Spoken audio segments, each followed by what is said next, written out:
Im Jahr 312 erobert Konstantin mit dem Christuszeichen auf der Fahne das Römische Reich. Sein Sieg an der Milvischen Brücke macht ihn zum uneingeschränkten Alleinherrscher über das Reich. Die Kirche erhält jetzt vom Kaiser bedeutende Summen Geldes und Ländereien und kommt in den Genuss von Privilegien. Alles in allem ein unerhoffter Machtzuwachs.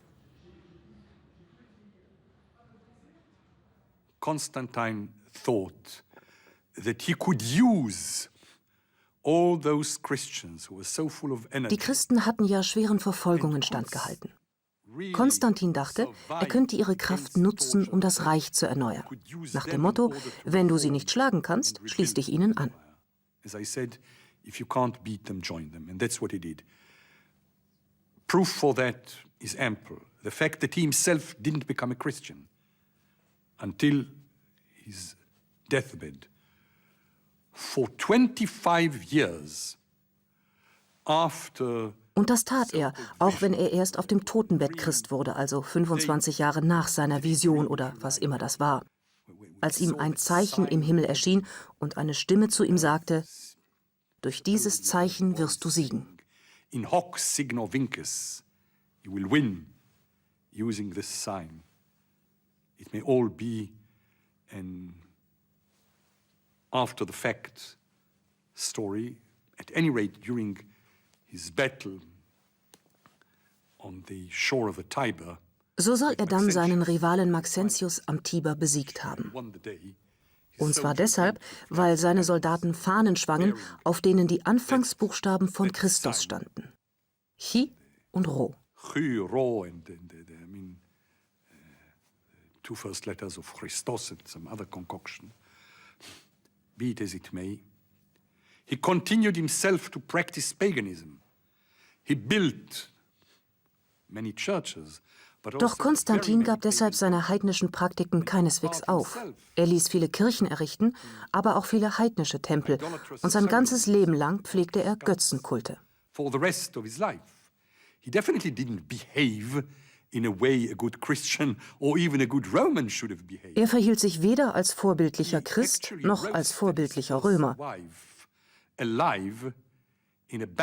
Es heißt, er habe seine erste Frau in einer Metallwanne zu Tode gebracht. Die Wanne sei so stark erhitzt worden, dass sie giftige Dämpfe freisetzte, die dann tödliche Verätzungen verursachten. His son, born to him of his first wife, he put to death. Crispus, seinen Sohn aus erster Ehe, tötete er, wie manche sagen, mit eigener Hand. Christlich ist das nicht gerade.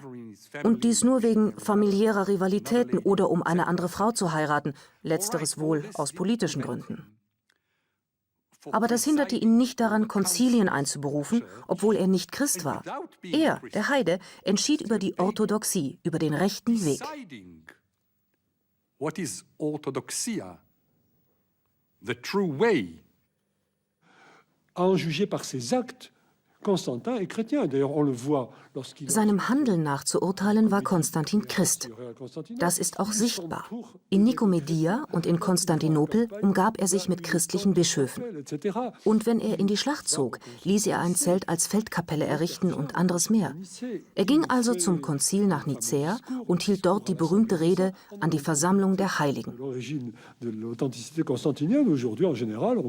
Konstantins Autorschaft wurde angezweifelt, doch heute gilt der Text als authentisch. Es ist eine Art Katechese des noch nicht getauften Kaisers. Auch das warf man ihm vor, dass er mit der Taufe praktisch bis zu seinem Tode wartete.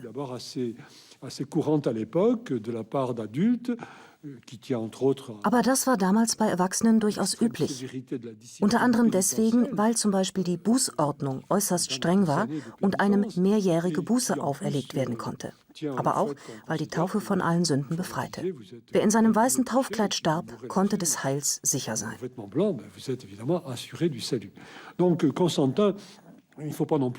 Man kann Konstantin nicht vorwerfen, dass er seinen Schwiegervater Licinius, seine Frau und seinen Sohn hat umbringen lassen und andere zu politischen Morden angestiftet hat.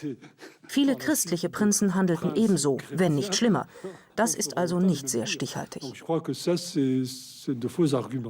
Tant qu'il n'est pas baptisé, il n'est pas obligé de vivre en parfait. Solange er nicht getauft war, verpflichtete ihn nichts zu einem untadeligen Lebenswandel. Und außerdem, als Ungetaufter war er der Kaiser aller Bürger und nicht nur der einer Sekte. So konnte er Einheit stiften. Wenn einer gesagt hätte, du begünstigst die Christen, du bist ja selber Christ, dem hätte er geantwortet, nein, bin ich nicht, ich bin nicht getauft. Es war politisch und persönlich von Bedeutung, dass Konstantin nicht getauft war, denn als Getaufter hätte er für den Mord exkommuniziert werden können. Da er das Taufsakrament nicht erhalten hatte, konnte er nicht zur Rechenschaft gezogen werden.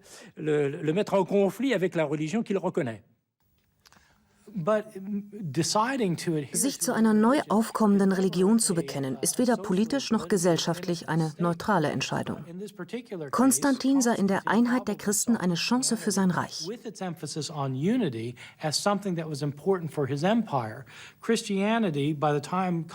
Als Konstantin sich zum Christentum bekehrte, glaubten die Christen an einen Gott. Es gab nur einen Jesus Christus. Das waren nicht zwei, sondern nur einer. Es gab nur eine Taufe zur Vergebung der Sünden. Es sollte nur ein Kirchenoberhaupt in Rom geben. Kurz, es ist eine Religion, die die Einheit betont. Konstantin unterstützte diese unitaristische Auffassung des Christentums, um sein Reich zu einen.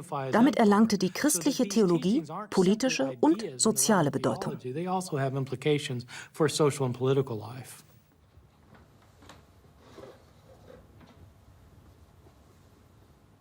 Pour Constantin, le christianisme peut avoir été une façon de cimenter l'Empire, cet Empire romain qui est constitué de... Vermutlich sah Konstantin im Christentum eine Möglichkeit, das aus vielen verschiedenen Provinzen bestehende Römische Reich zusammenzuschweißen. ...de cimenter l'Empire romain, mais il a vite déchanté, parce que... Doch er wurde schnell eines Besseren belehrt. Denn die Christen waren alles andere als ein einheitlicher Block. Sie waren sich keineswegs immer einig. Au sein du christianisme, il y a des discussions et il y a différentes formes de christianisme. Es gab verschiedene Formen des Christentums, was für das Reich durchaus zur Gefahr werden konnte. Um dieses Problem kümmerte sich Konstantin zuallererst. De dire, il faut que je m'occupe de la question. Constantin se rend compte qu'il y a des divisions dans l'Église et des divisions. Konstantin entdeckt, dass es innerhalb der Kirche Spaltungen und unterschiedliche Lehrmeinungen gibt. Das war irgendwie nicht vorgesehen. Also beschließt er, die Kirche einer Lehre zu unterstellen, denn er braucht das als ideologische Stütze für die politische Einheit seines Reiches. Aus diesem Grund beruft er das Konzil nach Nicäa ein, das erste große ökumenische Konzil. Im Grunde ist es ihm egal, wer dabei das Rennen macht. Es gibt nur eine Parole, die da lautet: Einigt euch.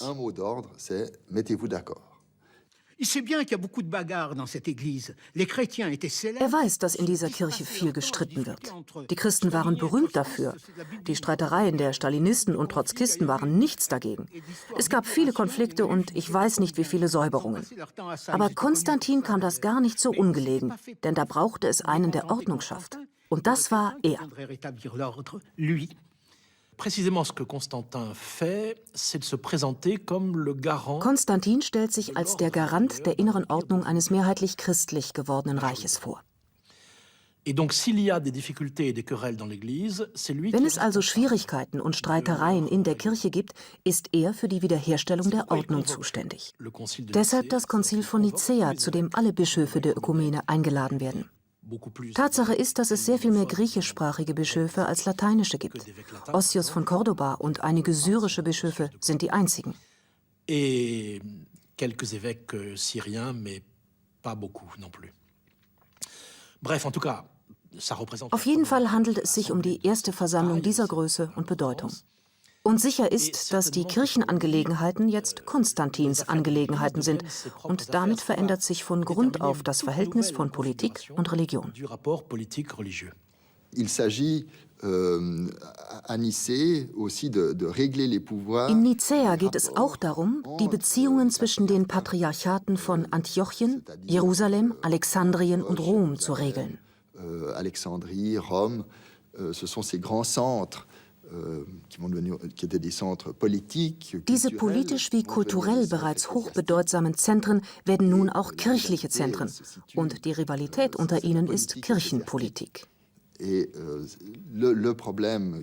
Was die doktrinäre Frage nun so kompliziert machte, waren eben diese kirchenpolitischen Verhältnisse und die Rivalität unter den Bischofssitzen.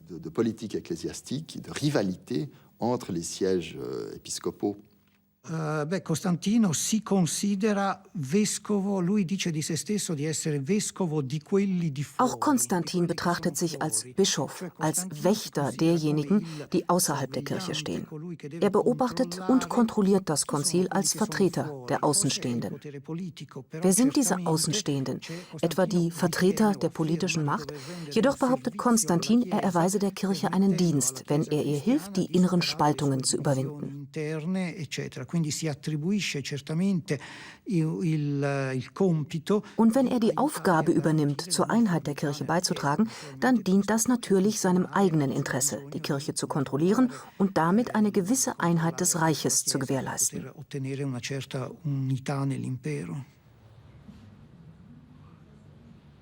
In den ersten Jahren der Herrschaft Konstantins in Alexandrien vertritt der Presbyter Arius mit dem Anspruch einer genauen Deutung des Neuen Testaments die These, Christus sei Gott untergeordnet, der Sohn komme nach dem Vater. Der Bischof von Alexandrien verurteilt diese Hierarchisierung der göttlichen Sphäre umgehend. Doch damit ist der Streit nicht beendet. Die theologische Auseinandersetzung zwischen Arius' Anhängern und seinen Gegnern spitzt sich zu, sodass Konstantin im Jahr 325 verordnet, ein Konzil abzuhalten. Dieses Konzil findet in Nicäa unweit von Konstantinopel statt, das der Kaiser zu seiner Hauptstadt machen will, zum neuen Rom. Le Concile de Nicée a été motivé par deux choses: fixer une date de Pâques. In Nicäa sollten zwei wichtige Punkte geklärt werden. Das Osterdatum, denn das war unter den Christen noch nicht einheitlich geregelt, und der Streit um Arius' Auslegung des Neuen Testaments. Konstantin versuchte, das Problem auf seine Weise zu lösen. Als er erfuhr, dass die Lehren des Arius unter anderem in der alexandrinischen Kirche zu Spannungen und zur Meinungsverschiedenheit mit dem Bischof Alexander geführt hatten, richtete er ein Schreiben an diese Gemeinde. Der Brief ist hochinteressant. Konstantin fordert darin, sie sollten den Streit über diese zweitrangige Frage beenden und so schnell wie möglich zu einer Einigung kommen. Da das aber nicht geschah, berief er das Konzil nach Nicäa ein. Effectivement, ça marche pas et le débat continue, d'où cette convocation du Concile de Nicée. Das Konzil findet 325 statt. Viele Bischöfe aus dem Osten des Reiches waren der Einladung gefolgt, einige aus dem Westen. Zur Eröffnung des Konzils, wo der Kaiser eigentlich nichts zu suchen hatte, hielt Konstantin die schon erwähnte Rede.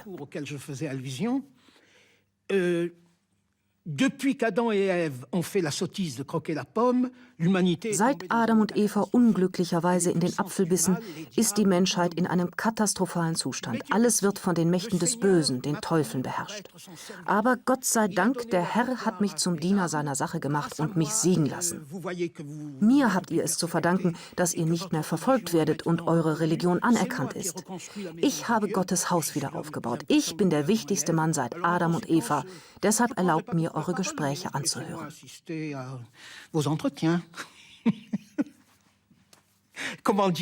Wer könnte da schon Nein sagen? Certo, è stata un'occasione, cioè se non se l'è creata lui questa occasione. Nicäa war eine Gelegenheit. Vielleicht hat Konstantin diese Gelegenheit selbst geschaffen, aber jedenfalls nutzte er sie, um sich einzumischen. Se ne è approfittato. Tanto è vero che proprio da questo periodo cominciano ad avere. Außerdem legte sich Konstantin ab dieser Zeit verschiedene Titel zu, die äußerst interessant sind. Der 13. Apostel oder Isapostolos, also der Apostelgleiche, oder auch der Bischof derjenigen, die außerhalb des Christentums stehen.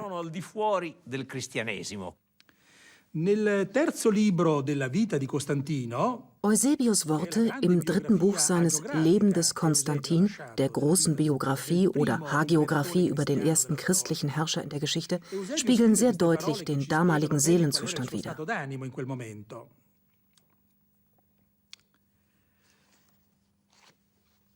Nel giorno stabilito per l'inaugurazione del concilio, che doveva por fine alle controversie, i convocati, una volta tutti presenti e pronti a condurre a buon esito la soluzione di ogni problema, fecero il loro ingresso nella sala centrale del Palazzo Imperiale, la quale per la sua ampiezza sembrava superare tutte le altre. Al segnale che indicava l'ingresso dell'imperatore, tutti si levarono in piedi e finalmente Costantino in persona passò attraverso il corridoio centrale, simile ad un celeste angelo del Signore. La sua veste splendente lanciava bagliori pari a quelli della luce, ed egli appariva tutto rilucente dei raggi fiammeggianti della porpora, adorno del fulgido scintillo emanato dall'oro e dalle pietre preziose. Après qu'il se fut assis, l'empereur parla d'une voix douce en ces termes. J'avais un ardent désir, mes très chers, de vous voir rassemblés. Aujourd'hui, mon vœu est réalisé. Aussi, je remercie Dieu, le Roi suprême, qui, outre les innombrables bienfaits dont il m'a comblé, m'a accordé la grâce, la plus grande de toutes, de vous réunir tous et d'être témoin du concert de vos sentiments. Qu'aucun ennemi ne vienne donc désormais troubler cet heureux état de choses. Les divisions intestines de l'Église de Dieu me paraissent plus graves et plus dangereuses que les guerres et les autres conflits. Et elles me font plus de peine que tout le reste. Dunque, certamente esiste l'esigenza teologica. Sicher war es eine rein theologische Notwendigkeit, eine Formel zu finden, in der sich alle Christen wiedererkennen können. Es kann nicht zwei oder mehrere Wahrheiten geben. Es gibt nur eine und es muss eine Formulierung gefunden werden, hinter der alle stehen. Das ist eine im eigentlichen Sinne theologisch-religiöse Notwendigkeit. La cosa naturalmente si complica perché nel momento in cui la unità della Chiesa. Aber die Sache wird genau dann kompliziert, wenn die Einheit der Kirche nicht nur für die Kirche selbst, sondern auch für das Reich wichtig ist. Die Formel, die dem Streit unter den Bischöfen ein Ende setzt und die Einheit der Kirche garantieren soll, wird notwendig politische Folgen haben. Una dimensione politica di sostegno alla unità dell'impero. Das ergibt sich ganz selbstverständlich aus der Tatsache, dass der Kaiser Christ geworden ist. Die Angelegenheiten der Kirche betreffen jetzt nicht mehr nur die Christen, sondern wirken sich auf die politische Struktur des Römischen Reiches aus, für das der Kaiser verantwortlich ist.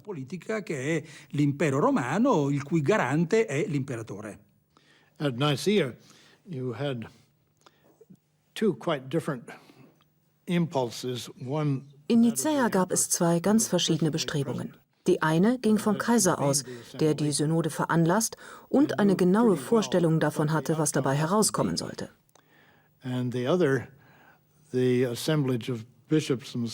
Die andere ging von den Bischöfen der Synode selbst aus, die daran gewöhnt waren, ohne die Einmischung des Kaisers zu entscheiden. When Constantine began the session, although later reports make it clear that das erklärt auch, warum spätere Berichte darauf hinweisen, wie respektvoll Konstantin die Synode eröffnete, denn er wollte den Bischöfen die Befangenheit nehmen. Schließlich befanden sich unter den Anwesenden viele, die unter den Verfolgungen gelitten hatten und vor Konstantin zitterten. An emperor with anything except trembling, that is seems to me a likely guess. Dem lag aber eine falsche Vermutung zugrunde. Kaiser Konstantin hatte sie nicht etwa versammelt, weil er gegen einen Irrglauben vorgehen wollte, sondern um ihren Streitereien ein Ende zu bereiten.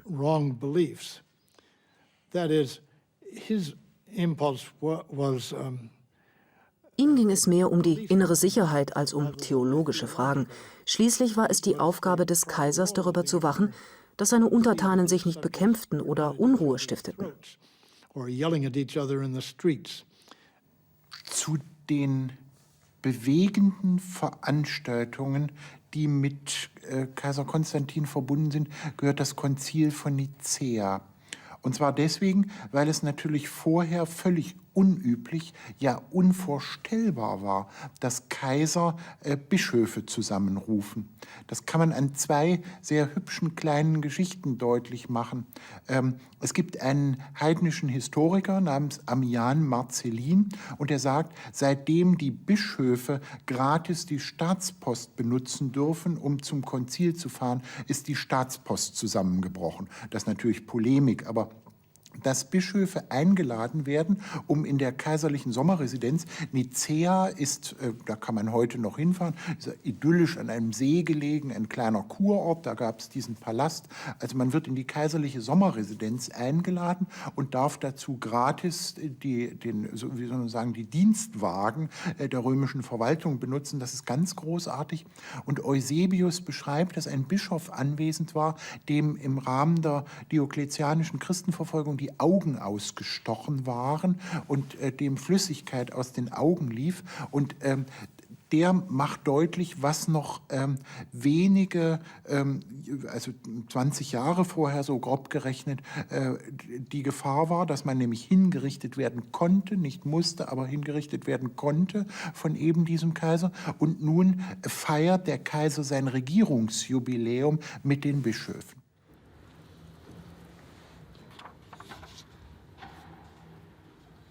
Man stelle sich das vor. 200 bis 300 Teilnehmer, Priester, Diakone und Bischöfe, die mehrheitlich aus den Ostprovinzen des Reiches gekommen waren. Aus dem Westteil des Reiches hatten sich lediglich ein Bischof aus Italien, einer aus Spanien, einer aus Gallien und einer aus Afrika auf den Weg gemacht. Der Bischof von Rom ließ sich von 2 Beobachtern vertreten. Viele Versammelte tragen körperliche Spuren der Verfolgung. Doch nun empfängt Konstantin sie als Brüder in seiner Sommerresidenz. Early Christians were faced with a theological dilemma. Die frühen Christen waren mit einem theologischen Dilemma konfrontiert. In den Anfangszeiten glaubten einige Christen, Jesus selbst sei in gewisser Weise göttlich, aber diese Christen waren monotheistische Juden. Das warf folgende Frage auf. Wenn Jesus irgendwie selbst Gott ist, welcher Natur ist dann seine Beziehung zu Gott Vater? Haben die Christen etwa 2 Gottheiten? Diese Idee mussten die Judenchristen natürlich ablehnen, weil sie Monotheisten waren, für die es nur einen Gott gab. Dann stritten die Christen darüber, wie das zu lösen sei. Einige Christen sagten, wir haben 2 Götter. Jesus ist Gott und Gott Vater ist Gott. Andere dagegen sagten, nein, es gibt nur einen Gott. Jesus ist kein richtiger Gott, er ist Gottes Sohn. Wir alle sind Gottes Kinder und Jesus ist das ganz besonders. Aber es gibt nur einen wirklichen Gott.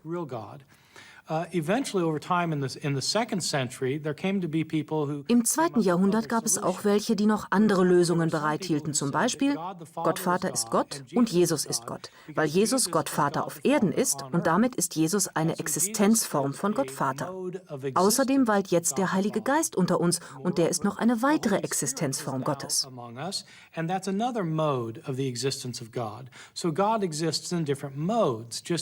Gott hat also verschiedene Existenzformen, so wie ich im Verhältnis zu verschiedenen Personen, Vater, Sohn oder Bruder, und trotzdem nur eine Person bin. So ähnlich ist es auch mit Gott. Er ist der Vater, der Sohn und der Geist, aber er ist nur einer. Andere Christen sagten, das kann nicht sein, denn als Jesus auf der Erde weilte, hat er zu Gott gebetet. Wäre er selbst Gott Vater, hätte er ja mit sich selbst gesprochen. Das ist unsinnig, also kann er nicht Gott sein. Wieder andere wandten ein, dass es dann also 2 Gottheiten gäbe. Aber wie es in der hebräischen Bibel wiederholt heißt, ich allein bin Gott und es gibt keinen anderen neben mir. Et on a souvent laissé entendre que la question qui était posée au Concile de Nicée était de savoir si le Christ était Dieu. Es wurde oft behauptet, auf dem Konzil von Nicäa sei es um die Frage gegangen, ob Christus Gott sei, ob er göttlich sei. Das ist das christologische Problem. Mais Die Trinität, die Dreieinigkeit, stellt nicht etwa die Göttlichkeit des Christus in Frage, sondern fragt nach dem Verhältnis der Göttlichkeit von Sohn und Vater.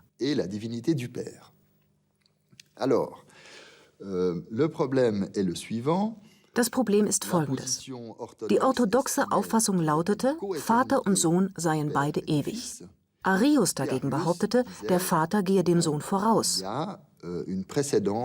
Du Père par rapport au Fils. Donc la question, elle touche à l'unicité de Dieu. Hier geht es um die Einheit Gottes. Mit der Dreieinigkeit stellt sich dann die Frage, ist das Christentum ein Monotheismus? Alle bejahen diese Frage. Doch der spekulative griechische Geist Arius wollte das Problem genauer untersuchen und unterschied in der Gotteseinheit die verschiedenen Funktionen, den Vater, den Sohn und später den Geist.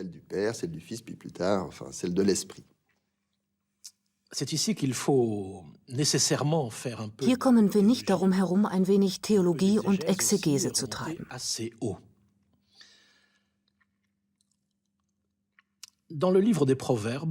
Im Buch der Sprüche, Kapitel 8, 22, steht der hebräische Text.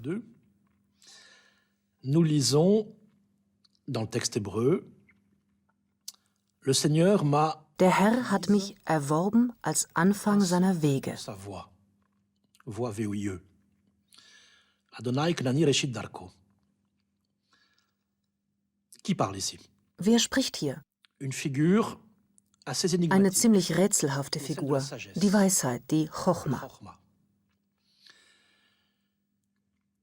Elle prend la parole dans ce passage du livre des Proverbes. Sie et ergreift das elle Wort déclare im Buch der qu'elle Sprüche und erklärt, sie entstamme der göttlichen Sphäre, habe an der Schöpfung der Welt teilgenommen und nehme eine vermittelnde Stellung zwischen dem Göttlichen und dem Menschlichen, zwischen Himmel und Erde ein. entre le divin et l'humain, entre le ciel et la terre. Au fond, la sagesse Die Weisheit ist also die vermittelnde Instanz zwischen Himmel und Erde, zwischen dem Geschaffenen und dem Nicht-Geschaffenen. entre le créé et l'incréé. Im Kontext der Sprüche ist ihre Stellung recht doppeldeutig. Ich habe schon das Hebräische zitiert. C'était l'hébreu. Adonai Kenani, le Seigneur m'a acquise, ou peut-être m'a procréé. Der Herr hat mich erworben oder vielleicht geschaffen oder vielleicht auch gezeugt oder vielleicht auch noch etwas anderes. Qu'est-ce qu'elle veut dire exactement? Was will sie genau sagen? La traduction grecque de la In der Septante. griechischen Septuaginta ist hier übersetzt, der Herr schuf mich als Anfang oder als Prinzip des Weges in seine Werke. Kyrios ektis en me archin tonodonavto. Pour les Juifs qui vont méditer ces textes, Für die Juden, die über diesen Text meditieren, handelt es sich um die Tora. en somme, Die einzig mögliche Weise für Gott, sich zu offenbaren, damit die Menschen ihn erkennen, die vermittelnde Figur zwischen Gott und uns, ist die Tora. figure intermédiaire entre lui et nous, c'est la Torah. Et comme on va lui donner donc les traits de la sagesse, elle va acquérir Indem sie die Züge der Weisheit erhält, nimmt sie metaphysischen Charakter an. métaphysique. Die Tora ist nicht einfach eine Schriftrolle, sondern das Werkzeug, mit dem Gott Himmel und Erde geschaffen hat. L'instrument par lequel Dieu a créé les cieux et la terre. Et de cette relecture Für juive, diese jüdische Lesart gibt es eine Reihe Belege in der rabbinischen Literatur, in den großen Midrashim, im Targum, im Talmud und anderen. côté chrétien, la décision évidemment va être différente. Die Christen gehen einen Dès le eigenen Nouveau Weg. Testament, Ab dem Neuen Testament zeichnet sich eine ganz andere Interpretation ab. la sagesse, c'est le Christ. Die Weisheit ist Christus. Intermédiaire Die vermittelnde Figur also, die den Gott offenbart und durch die wir Zugang zu Gott haben, das ist Christus. mais pas Aber nicht nur in seiner historischen Jesusgestalt, sondern in seiner metaphysischen Christusgestalt, als der Christus, der schon vor dem historischen Jesus existierte. précisément à Jésus historique. Par exemple, si on prend le début de l'évangile de Jean, on voit Schaut man sich zum Beispiel den Anfang des Johannesevangeliums an. c'est une figure Dort steht von Anfang an das Wort an Gottes Seite. Nicht die Weisheit, sondern das Wort, eine der Weisheit ähnliche Figur. Das Wort war Gott und es ist Fleisch geworden, sagt Vers 14. Und das Wort wird mit Jesus von Nazareth identifiziert. à Jésus de Nazareth. Donc déjà plusieurs textes du Nouveau Testament déclarent la préexistence. Im Neuen Testament sprechen schon mehrere Texte vom ewigen Dasein des Christus. Er stammt aus der himmlischen, der göttlichen Sphäre. Er hat unmittelbar mit Gott zu tun, ein wenig wie die Weisheit des Buchs der Sprüche und andere Schriften. Aber sein Status ist nicht eindeutig. Mais son statut n'est pas très précis. Est-ce qu'il a été créé par Dieu avant tout? Wurde er vor allen Zeiten von Gott erschaffen? Das zumindest legt der Brief an die Kolosser 1,15 nahe, wo es heißt, er ist der Erstgeborene der ganzen Schöpfung. Er ist vor aller Schöpfung. Ou de toute créature. Alors, il y a donc le prologue de l'évangile de Jean, ce texte de l'Épître aux Colossiens. Es gibt also mehrere Texte, den Anfang des Johannesevangeliums, den Brief an die Kolosser und vielleicht auch den Brief an die Hebräer, die darauf hindeuten, dass die Christen die Weisheit durch Christus ersetzt haben, ganz ähnlich wie bei den Juden die Tora den Platz der Weisheit eingenommen hat. Das ist wirklich interessant, dass tatsächlich diese Weisheitsfigur den Unterschied zwischen Judentum und Christentum ausmacht. Für die Juden ist sie die Tora, für die Christen der Christ. Soweit sind sich auf christlicher Seite alle einig. Nach dem Neuen Testament wird es eine Reihe von Autoren geben, vor allem Origenes im 3. Jahrhundert, die diese Thematik zwar entwickeln, aber zugleich auch in einer gewissen Unklarheit belassen. Welche Stellung nimmt nun dieser immer schon existierende Sohn gegenüber dem Vater, das Wort gegenüber dem Gott ein? Immer neue Bilder werden eingeführt, immer wieder neue Metaphern, aber man wagt nicht, Genaueres zu sagen. Dann kommt Arius. Der sagt genau dasselbe, zieht aber einen bis dahin verborgen gebliebenen oder nicht bemerkten Schluss. Diese Weisheit Christus, die vor Jesus da war und die in Jesus Fleisch geworden ist, ist ein Geschöpf Gottes. Dieu l'a créé. Donc voilà l'enjeu du débat. Und daran entbrennt der Streit. Damit bringt Arius die bis dahin verschwommen gebliebene theologische Frage auf den kritischen Punkt. Da will einer Klarheit und das führt zur Krise. Et ça a précipité une crise. Pourquoi? Arius dit qu'il y a Dieu éternel. Warum? Arius sagt, es gibt den ewigen Gott, der nicht geschaffen und nicht gezeugt, sondern ewig und ohne Anfang ist. Puisque le Fils est engendré, da der Sohn vom Vater gezeugt ist, eben weil er Sohn ist, und das ist die große Jesus-Metapher im Neuen Testament, wurde er von Gott gezeugt. Und da er gezeugt ist, hat er ein zeitliches Dasein und damit ist er geschaffen. Et s'il a commencé à exister dans le temps, il est créé. Donc pour Arius, le scénario est le suivant. Das Szenario des Arius sah also folgendermaßen aus. Es gab Gott als einzigen, wenn man so sagen kann. Die Alten nahmen die Dinge ziemlich wörtlich. Es gab also Gott, der hatte plötzlich Lust, einen Sohn zu zeugen. Also schuf er den Sohn und mit ihm die Welt. Et avec ce fils créé, ils ont créé le monde. Donc le fils devient l'opérateur, l'agent. Der Sohn wird zum Agens, also zur ausführenden Kraft, zum Demiurgen der Weltschöpfung. Darauf reagiert Bischof Alexander von Alexandrien und diese Frage wird dann vom Konzil in Nicäa erörtert. Kann man nun sagen, der gezeugte Sohn ist geschaffen und hat in der Zeit zu existieren begonnen? Kann man mit Arius sagen, es gab eine Zeit, da der Sohn nicht existierte? Donc la discussion porte sur cette figure préexistante, pas du tout sur Jésus-Christ. Die Diskussion dreht sich um diese vor aller Zeit existierende Figur, keineswegs um Jesus Christus, keineswegs um den Menschen Jesus oder dessen göttlichen oder menschlichen Status.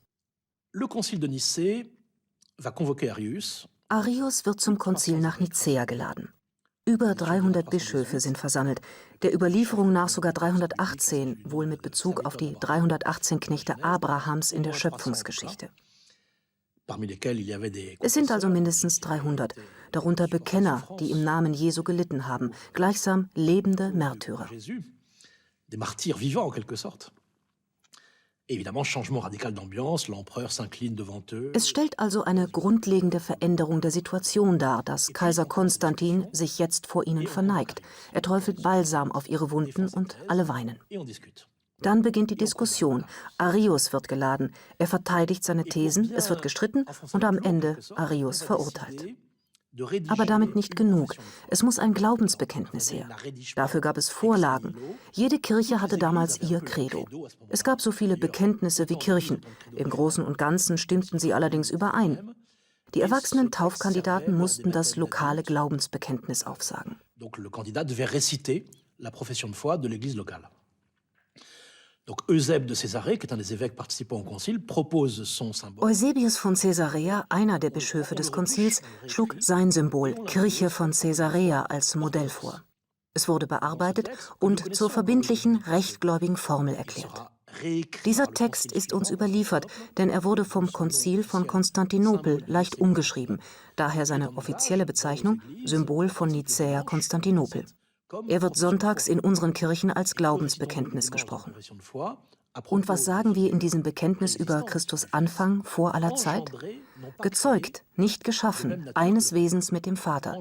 Das richtet sich eindeutig gegen Arius. Das Konzil von Nicäa fügt das berühmte Homoousios hinzu. Darin steckt Ousia, das Wesen. Das kommt vom griechischen Verb eimi, für sein. Ça vient du verbe être en grec, eimi. C'est un mot philosophique, difficile à traduire en fait. Der philosophische Terminus Homoousios lässt sich nicht leicht übersetzen. Etwa von gleicher Substanz oder von gleichem Wesen wie der Vater. Alle Konzilteilnehmer unterschreiben diesen Text. Nur 2 Bischöfe lehnen es ab und werden umgehend exkommuniziert. Damit war das Konzil und im Prinzip auch der Fall Arius beendet. Man schrieb das Jahr 325. Aber was stand hier wirklich auf dem Spiel? Von jetzt an stellte man den Sohn auf eine Stufe mit dem Gott, machte ihn absolut gleich, auch hinsichtlich der Herkunft. Es heißt, es gibt Vater und Sohn, es gibt also ein Zeugungsverhältnis, aber kein zeitliches Vorhergehen von Gott Vater gegenüber dem Sohn. Es ist ein ewiger Zeugungsakt. Gott Vater erzeugt unablässig seinen Sohn. Et ce statut d'engendrement n'est pas le même que celui de créature. Erzeugt ist nicht dasselbe wie geschaffen, und damit wird die Christusfigur endgültig in die göttliche Sphäre erhoben und Gott gleichgestellt. Ich möchte hervorheben, dass diese Frage fortschreitend trinitarisiert wird. Das heißt, der göttliche Status des Sohnes wird auf eine dritte Figur ausgeweitet, nämlich den Heiligen Geist. Und damit liegt das Dreieinigkeitsdogma in seiner heutigen Form vor.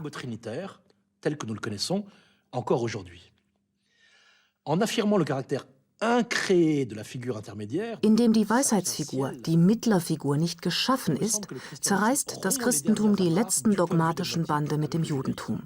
Denn die Tora auf jüdischer Seite ist nun mal etwas Geschaffenes.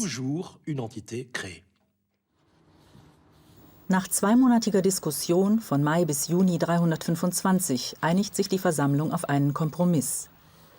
Im Leben des Konstantin stellt Eusebius von Caesarea es so dar, als habe das Konzil mit einer Apotheose, einer Erhebung Christus in den Gottesstand, geendet. Aber in Wirklichkeit ist die Vereinbarung von Nicäa so diffizil, dass sie unvermeidlich zur Quelle endlos vieler neuer Streitigkeiten wird.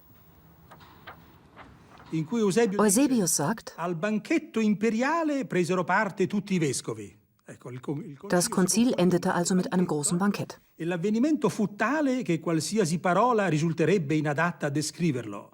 Dorifori e opliti, disposti in cerchio, presidiavano con le spade sguainate l'ingresso del palazzo imperiale.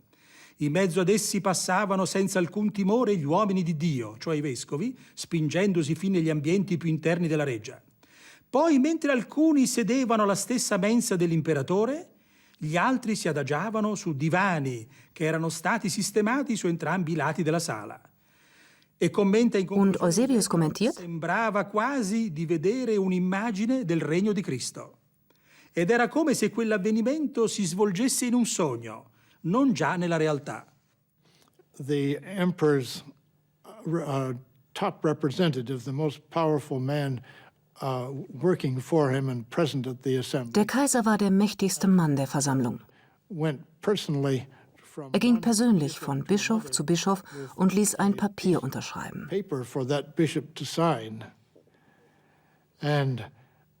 Die Bischöfe saßen allesamt. Ich kann mir die Szene lebhaft vorstellen. Dieser Mann, der alle anderen überragt, bittet sie zu tun, was sie ohnehin tun mussten. Alla fine del Concilio di Nicea in realtà la divisione tra Nicea. Das Konzil von Nicäa endet bis zu einem gewissen Grade mit einer Spaltung zwischen Nizeanern und Nicht-Nizeanern. Einige Bischöfe schwanken noch zwischen beiden Positionen. Fakt ist, dass alle unterzeichnen müssen, weil der Kaiser es so will. Ihm kommt es auf die formale Einheit an. Unità formale. Ed è a partire da questo momento che, per esempio, vengono privati delle loro sedi episcopali. Die Bischöfe, die die vom Kaiser befohlene Orthodoxie ablehnen, werden ihres Amtes enthoben und in die Verbannung geschickt. In questo senso, più che la formazione di un'ortodossia, c'è il controllo politico su questa ortodossia. Naturalmente l'ortodossia viene fissata in... Aber mehr noch als auf die Orthodoxie kommt es dem Kaiser auf politische Kontrolle an. Ha un potere unico che permette di controllare almeno formalmente. Alle Bischöfe müssen das Glaubensbekenntnis von Nicäa unterzeichnen. Im 2. Jahrhundert wäre es unvorstellbar gewesen, dass alle eine Glaubensformel annehmen, denn es gab damals keine zentrale Macht. Aber im 4. Jahrhundert existierte eine. Nel IV secolo esiste. Mais comme très souvent ça sera le cas dans l'histoire de l'Église,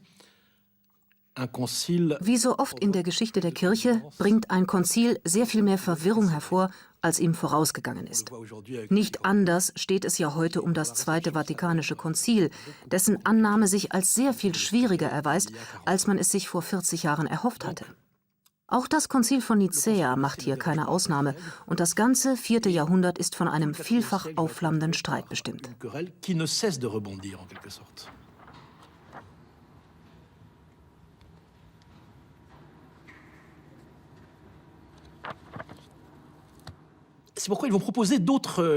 Deshalb werden neue Vorschläge gemacht. Listet man sie auf, kommt einem das fast wie Chinesisch vor, obwohl es doch Griechisch ist.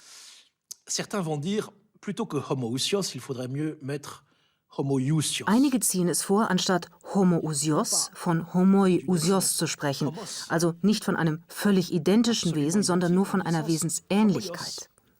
Wieder andere sagen, es lohne sich nicht, das Wort Ousia zu behalten, denn es sei zu wenig biblisch und zu philosophisch. Man solle es weglassen und lediglich sagen, der Sohn sei dem Vater homoios, also ähnlich.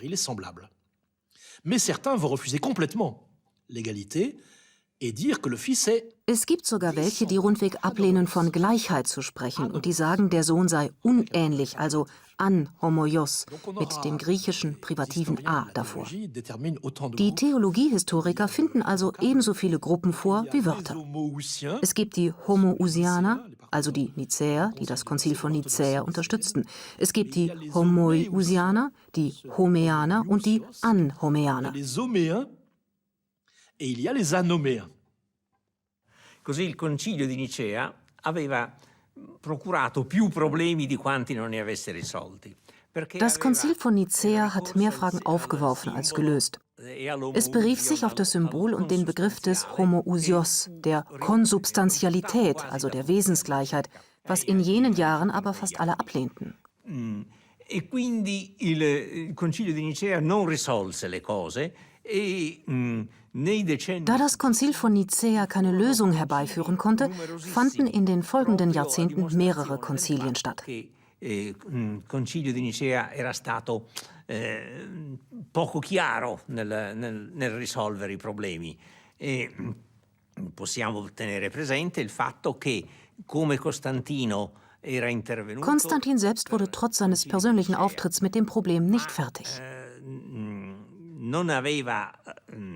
Non era riuscito a risolvere il problema. Negli anni successivi, dunque il Concilio di Nicea... 325 kam das Konzil in Nicäa zusammen und Konstantin starb im Jahr 337. Es gab unter anderem das Konzil von Antiochien. Arius wandte sich persönlich an Kaiser Konstantin und tatsächlich widerfuhr ihm Gerechtigkeit, denn er wurde wieder in die Kirche aufgenommen, auch wenn nicht alle das anerkannten. Und schließlich wurde Konstantin von Eusebius von Nikomedia, also von einem Arianer, getauft. Und auch Konstantins Nachfolger waren mehrheitlich Arianer. Constance et Valens, donc les deux plus longs règnes après Constantin, Constantius und Valentinian, die Herrscher, die nach Konstantin am längsten an der Macht waren, gelten als Halbarianer oder einfach als echte Sympathisanten des Arianismus. Die von Arius ausgelöste Krise hielt überhaupt so lange an, weil der Kaiser selbst in Wirklichkeit mehr zum Arianismus neigte. Und all die Schwierigkeiten des Athanasius in Alexandrien sind großenteils darauf zurückzuführen. Et il faut attendre Théodose pour avoir enfin sur le trône de l'Empire. Erst mit Theodosius übernahm ein Herrscher die Macht im Reich, der eindeutig Nizeaner war, also der nizeanischen Orthodoxie anhing. Er berief dann auch das Konzil nach Konstantinopel ein. Hier haben wir es mit einer ziemlich verwirrenden Struktur zu tun, die zuweilen Kaiserpapsttum genannt wird, weil der Kaiser in letzter Instanz für die Kirchenbelange zuständig ist. Einige Kirchenväter unterstützen sogar diese Tendenz, wie beispielsweise Eusebius von Caesarea. Er macht Konstantin zum Bischof der Bischöfe, zu einer Art Laienpapst, zu einer Zeit, da der Bischof von Rom diesen Status noch nicht hatte. Donc, je crois que là, on met en place une structure. Es wurde also eine politisch-religiöse Struktur eingeführt, aus der sich zu befreien gar nicht so einfach war. Das erklärt auch großenteils die Geschichte der Folgezeit. Die Schaffung des Westreiches unter Karl dem Großen, die Schwierigkeiten zwischen der östlichen und der westlichen Reichshälfte, den Investiturstreit zwischen Papst und Kaiser, den Triumph des Papstes am Ende dieses Streites und sogar die protestantische Reformation. Alles kann als Folge des konstantinischen Systems betrachtet werden.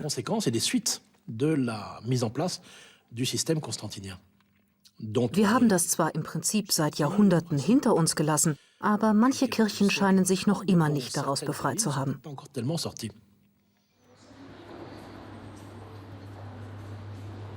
Das Konzil von Konstantinopel im Jahr 381 festigt endgültig die katholische Position. Von jetzt an ist das Christentum die Religion des Römischen Reiches. Der Kaiser wird Pontifex Maximus und dieser Titel wird in der römisch-apostolischen katholischen Kirche dem Papst übertragen.